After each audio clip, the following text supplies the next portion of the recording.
Bonjour à tous et bienvenue sur ma chaîne, le coach Etienne Makenga, coach en développement intégral et conseiller conjugal. Si c'est votre première fois sur ma chaîne, n'hésitez pas de vous abonner pour ne pas rater nos prochaines vidéos. Les coachings, on en parle tantôt en bien, tantôt en mal. Le coaching, on en parle toujours parce qu'on ne peut pas s'en passer. Le coaching aide certains, trouble d'autres, perturbe d'autres, soigne d'autres. Le coaching tantôt accepté, tantôt rejeté, intrigue tout le monde. On se demande ce que c'est. On cherche à savoir, on cherche à comprendre d'où vient le coaching, qui l'a créé, quelles sont les intentions du coaching, à quoi sert le coaching, pourquoi le coaching et quel coaching. Fin de citation. Ce sont des paroles introductives d'un documentaire sur le coaching intégral que vous pouvez trouver sur Internet. J'ai pris ça juste pour que nous puissions entrer dans les bains du coaching. Alors, coach, un mot anglais qu'on a francisé. Et il a donné le verbe coacher, qui veut dire guider, accompagner quelqu'un. Auquel on a ajouté le suffixe ing de l'anglais qui signifie action. Ce qui a donné coaching, qui veut dire action de guider ou d'accompagner quelqu'un. C'est ça le coaching. Certains considèrent le coaching comme une farce, une distraction, un manque à faire. Mais pour nous, c'est un atout.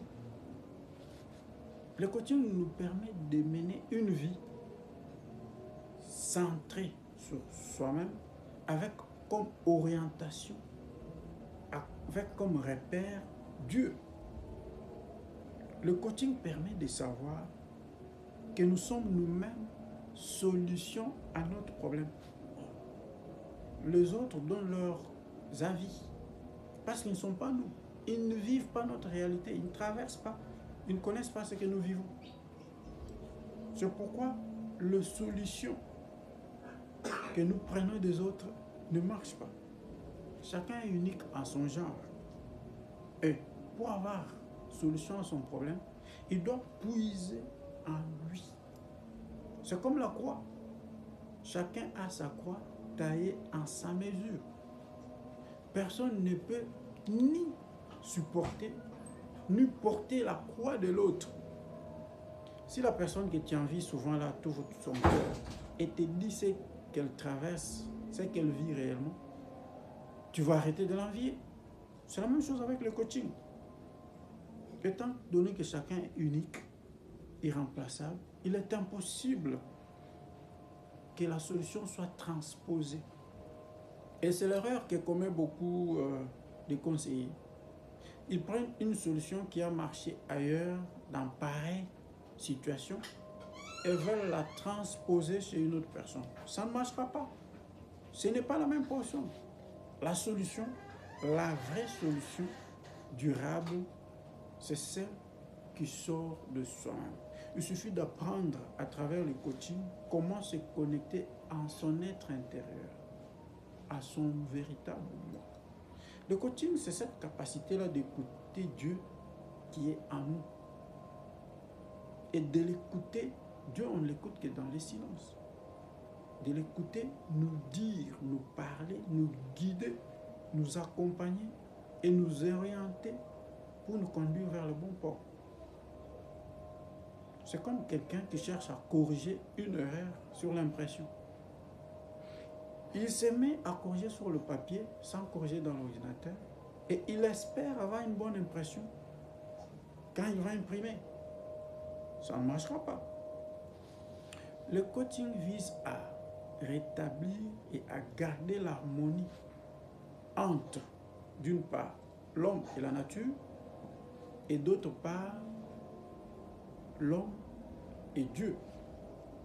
Le coaching consiste à démontrer à l'homme que son pouvoir originel, son pouvoir qu'il avait à la création est toujours là. Il a toujours son pouvoir là. Mais il a oublié ce pouvoir. C'est comme un téléphone, un ordinateur. il est plein d'options qu'on ignore, qu'on n'utilise pas. Il suffit que quelqu'un vienne vous rappeler, vous le montrer, pour que vous puissiez l'activer et qu'il soit pris en compte.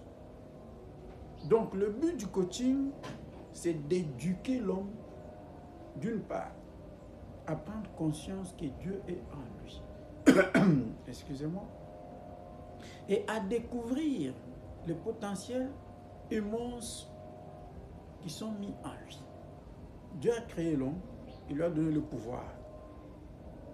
L'homme a oublié ses pouvoirs. Dieu a envoyé ses prophètes pour rappeler à l'homme qu'il est divin, qu'il arrête de souffrir. L'homme n'a pas écouté le prophète. Dieu a envoyé son fils pour rappeler la divinité de l'homme à sa créature. Jésus s'est fait homme pour nous donner la divinité. Nous n'avons pas toujours compris. Alors à son départ, il a dit, c'est lui qui garde ma parole et la met en pratique. Mon Père et moi, nous viendrons, nous resterons chez lui, en lui, et nous y ferons notre demeure. On n'a pas toujours bien compris. Et Paul l'a renchéri pour dire, ne savez-vous pas que votre corps est le temple du Saint-Esprit? Ne savez-vous pas que vous avez Dieu en vous? Désormais, ne pas chercher Dieu ailleurs. Il est en toi. Il vit en toi. Et il suffit de l'écouter pour qu'il te donne solution à ton problème. Merci beaucoup et à la prochaine.